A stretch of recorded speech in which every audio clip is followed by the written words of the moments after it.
Wow, Jack, I'm so excited to see you. Oh, Lauren, my darling sister, it's been much too long.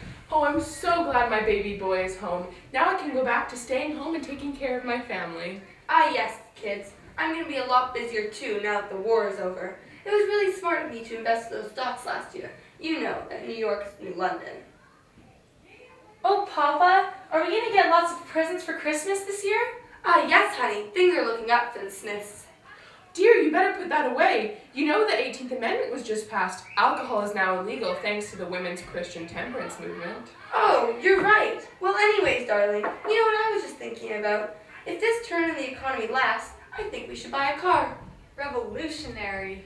Oh, Daddy, how modern. Oh yes, dear, I think that's a fine idea. Maybe we could even get a vacuum cleaner or a washing machine. It sure would make my life a lot easier. That sounds simply dandy. We could drive to church. Yes, ma'am, I sure am excited to be home. We're rich! Oh, Laura, did you go get the phone? Oh, I'm so happy. Me too. Mother, Edward just invited me to the dance-a-thon tonight. Can I go? Oh dear, that certainly sounds mature. Is that what all the kids are doing these days? Yes, Mother, it certainly is all the rage. Some would say it's the cat's pajamas. Well, if that's so, I must let you go. What about you, Jack? Do you want to go? No, actually, I was planning to take Jamie to the movies. Do you mind if I borrow the car?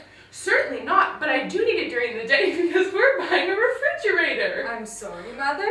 That's right, you heard it. No more icebox for us. Oh dear, that's all very exciting and all, but I need to tell you that next week I'm leaving for New York. I won't be back for 10 days or more.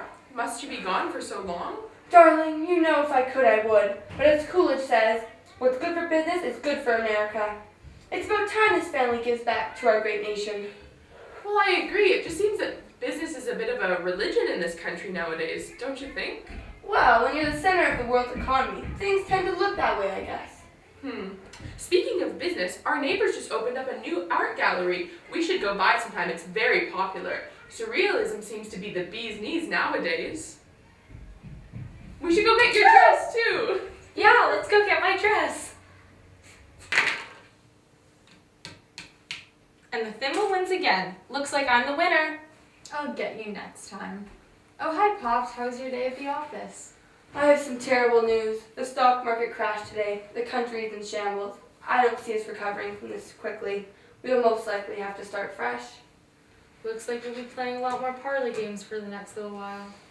I'm afraid so, darling. There's chaos out in the streets. I could barely make it home. I think it's going to be a bad time.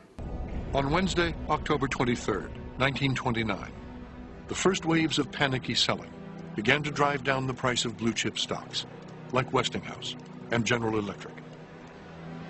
The following morning, the fear turned to panic, and brokers began unloading margin accounts at record speed.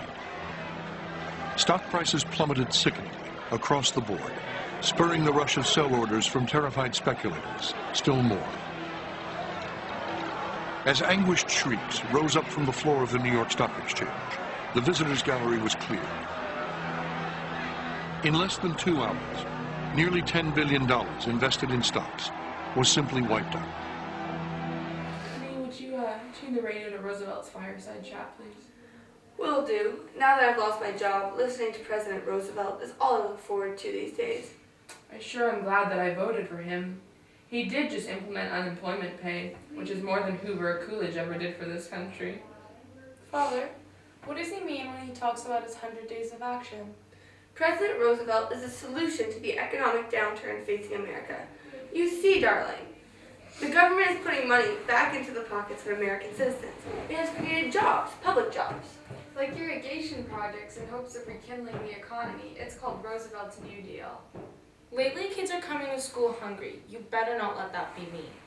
Honey, your father and I are doing our very best to find jobs. We can't live off the government forever.